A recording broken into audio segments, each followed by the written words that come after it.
সবাইকে আমার ব্যক্তিগত তরফ থেকে ও সালামা আইসিডিএসের তরফ থেকে অনেক অনেক স্বাগত। আজকের বিষয় হলো ফ্যামিলি সার্ভে। ফ্যামিলি সার্ভে করতে গিয়ে আমার সহকর্মী দিদিদের অনেক সমস্যা হচ্ছে। এই সমস্যা সমাধান করার জন্যই আজকে এই ভিডিও। তবে একটা জিনিস আমি আমার ঊর্ধ্বতন কর্তৃপক্ষের কাছে জানাতে চাচ্ছি যে যেসব সেন্টারে লোকেশন এবং ভিলেজ কোড সেন্ড করা নেই সেই সব সেন্টারে ফ্যামিলি সার্ভে বন্ধ আছে। তাই আপনাদের কাছে আমার অনুরোধ, আপনারা বিষয়টা একটু দেখেন। সবাই ভিডিওটা মনোযোগ দিয়ে দেখবেন বা মনোযোগ দিয়ে দেখার জন্য অনুরোধ করছি। পোষণ ট্র্যাকারের হোম পেজে আছে ফ্যামিলি সার্ভে অপশনটা, তাই আমি টেনে উপরে তুললাম। এই হলো ফ্যামিলি সার্ভে। ফ্যামিলি সার্ভেতে আমি ক্লিক করলাম, তারপর ওয়েলকাম টু ফ্যামিলি সার্ভে আমি ওই যে প্লাস চিহ্নটা আছে ওটার মধ্যে টাচ করলাম। এখন লেখা আছে মাদার অ্যালাইভ অ্যান্ড ডেড। যেহেতু মা জীবিত আমি অ্যালাইভে টাচ করব।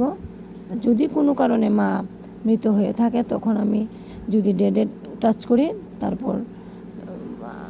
তখন আমি ফাদারকে সিলেকশন করব। কিন্তু এখন আমরা যে পরিবারে সার্ভে করব ওই সার্ভেতে যেহেতু মা জীবিত আছে তাহলে আমি মাকেই অ্যালাইভ দিলাম। ফ্যামিলি সার্ভে করতে গিয়ে প্রথমে আমাদের উচিত আমার পোষণ ট্র্যাকারের রেজিস্ট্রেশনের যে মা বাচ্চাগুলো আছে ওই পরিবারগুলোকে আগে অ্যাড করা, তারপর আমি বাকি পরিবারের চিন্তা করব।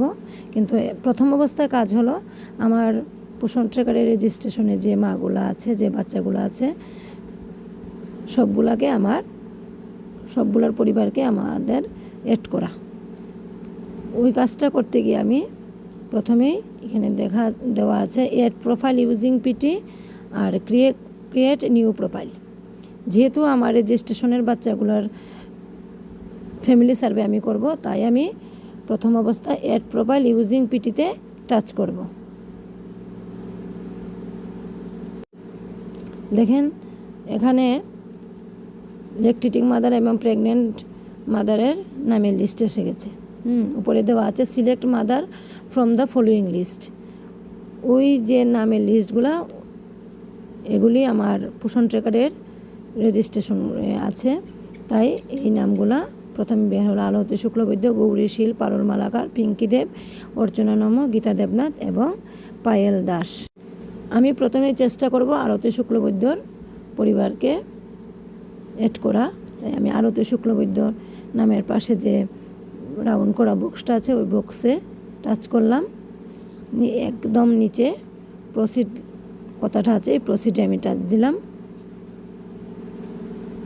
দেখুন কি হয়। দেখুন প্রসিডে দেওয়ার পর লেখা আছে দিস হ্যাড অলরেডি অ্যাডেড। তার মানে ওই মার পরিবারকে আগে অ্যাড করা হয়ে গেছে। যেহেতু আলতি শুক্লবৈদ্য পরিবারটা অ্যাড হয়ে গেছে তাই আমি চলে যাব গৌরীশীলের পরিবারে।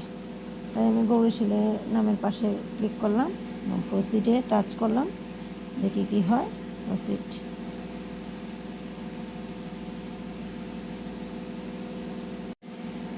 এখন গৌরীশীলের প্রোফাইল খুলে গেল।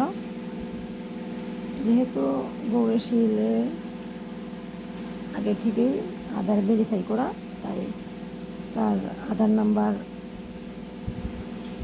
লেখা আছে। নাম Gourishil, gender, date of birth, village কোডটা অলরেডি করা। এখন আমাদের কাজ হলো ক্যাটাগরিতে টাচ করা। আমি ক্যাটাগরিতে টাচ করলাম, এসসি, এসটি ও আদার্স। যেহেতু গৌরীশীল এসসিও নয়, এসটিও নয়, আদার্স, তাই আমি আদার্সে ক্লিক করলাম। রিলিজিয়ন গৌরীশীল একজন হিন্দু মহিলা, তাই আমি হিন্দু টাচ করলাম। মাইনরিটি ইন দ্য স্টেট, যেহেতু গৌরীশীল হিন্দু, তাই আমি নোতে টাচ করব। Resident of this AWC area, এটাতে আমি ইয়েসে টাচ করব। Relationship with head of family, self অর্থাৎ ওই নিজে ওই ফ্যামিলির head. Current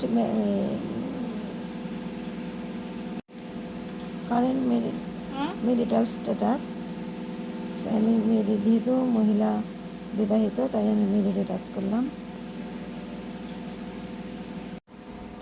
maternity status touch করলাম।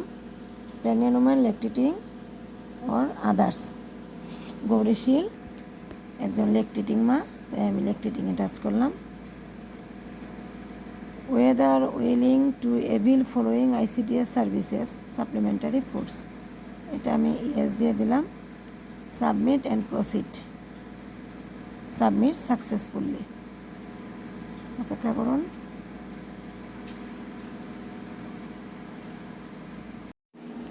Family head profile created successfully, দেখুন তার নিচে দেওয়া আছে ডান। আমরা ইচ্ছা করলে ডানটা এখনও দিতে পারি, বা নতুবা এড ফ্যামিলি মেম্বার্স, তার পরিবারের অন্যদেরকে এড করে ও ডান দিতে পারি, কিন্তু আমি আগে ডান দিয়ে দিলাম। দেখুন এখানে গৌরী উপরে দেখা যায় গৌরীশীলের নামটা এসে যাবে। গৌরীশীল এই যে নিচে গৌরীশীল। এখন আমাদের কাজ হলো গৌরীশীলের পরিবারের অন্যান্য সদস্যদেরকে অ্যাড করা, তাই আমি গৌরীশীলে টাচ করলাম। টাচ করার পর এড ফ্যামিলি মেম্বার্স, আমি এড ফ্যামিলি মেম্বার্সে টাচ দিলাম। যেহেতু গৌরীশীল একজন ল্যাকটেটিং মাদার, তাই গৌরীশীলের বাচ্চাটা কিন্তু ওই এড প্রোফাইল ইউজিং পিটিতেই আছে। যদি না থাকতো তাহলে আমরা ক্রিয়েট নিউ প্রোফাইলে যেতাম। এখন আমাদের কাজ হলো এড প্রোফাইল ইউজিং পিটিতে আমাদের টাচ করা। দেখুন সুজাতাশীল, এটা গৌরীশীলেরই মেয়ে। যেহেতু সুজাতাশীলের আধার ভেরিফাই গৌরীশীলের আধার দিয়ে হয়েছে, তাই নামটা অটোমেটিক এসে গেছে। আমি সুজাতাশীলের নামের পাশের রাউন্ড বক্সে টাচ করলাম, প্রসিডে দিলাম। দেখুন ওই যে আধার নাম্বারটা ওটা গৌরীশীলেরই, অলরেডি সবগুলো ফিল আপ করা আছে। Relationship with head of family, এখন আমাদের কাজ হলো রিলেশনশিপ উইথ হেড অফ ফ্যামিলিতে টাচ করা। আমি সিলেক্টে টাচ করলাম।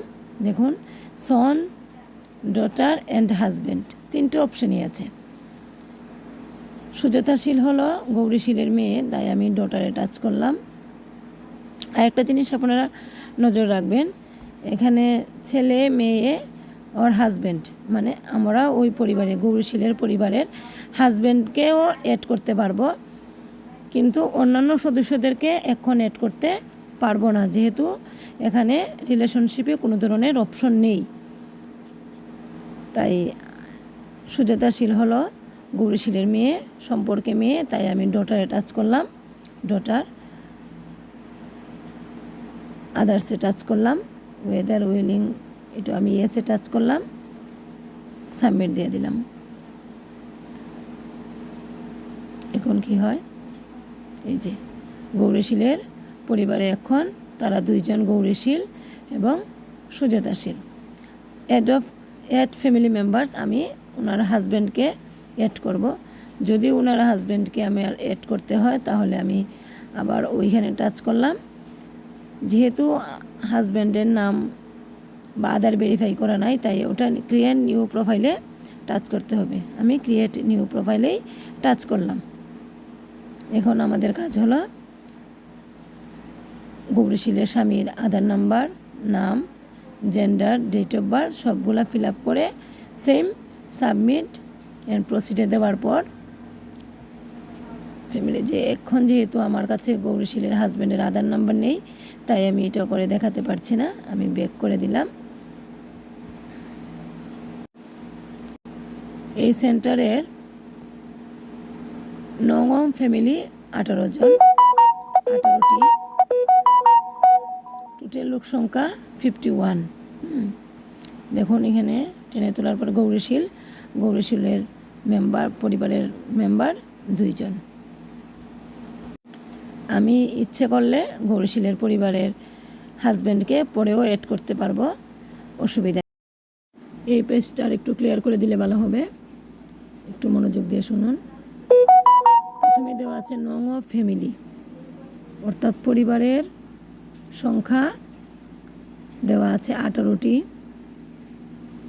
অর্থাৎ ওই সেন্টারের 18টি পরিবারকে অ্যাড করা হয়েছে। আর ওই 18টি পরিবারের মোট সদস্য সংখ্যা হলো 51 জন, যেটা রাউন্ড ফিগারে দেওয়া আছে। ওই 51 জনের মধ্যে মাদার হচ্ছে 18 জন, ফাদার 12 জন, মেল চিলড্রেন 12 জন, ফিমেল চিলড্রেন 9 জন। যখন আমরা কাজ করতে যাব তখন অটোমেটিকলি ওই ফ্যামিলি সংখ্যাটা এখানে বাড়তে থাকবে। ফ্যামিলির সংখ্যা বাড়ার পাশাপাশি যখন আমরা ওই পরিবারের অন্যান্য সদস্যদেরকে অ্যাড করব তখন সেইখানে লোক সংখ্যাটাও চেঞ্জ হতে থাকবে। আর আমার উচিত প্রত্যেকটা বেনিফিশিয়ারির নামগুলাকে অ্যাড করা। আজকে এতটুকুই থাক। আগামী ভিডিওতে আমরা দেখব কিভাবে 6 মাস থেকে 6 বছরের বাচ্চাগুলোকে বা বাচ্চার পরিবারগুলোকে কিভাবে অ্যাড করা যায়। আপনারা অপেক্ষায় থাকবেন। আবারও নমস্কার সবাইকে।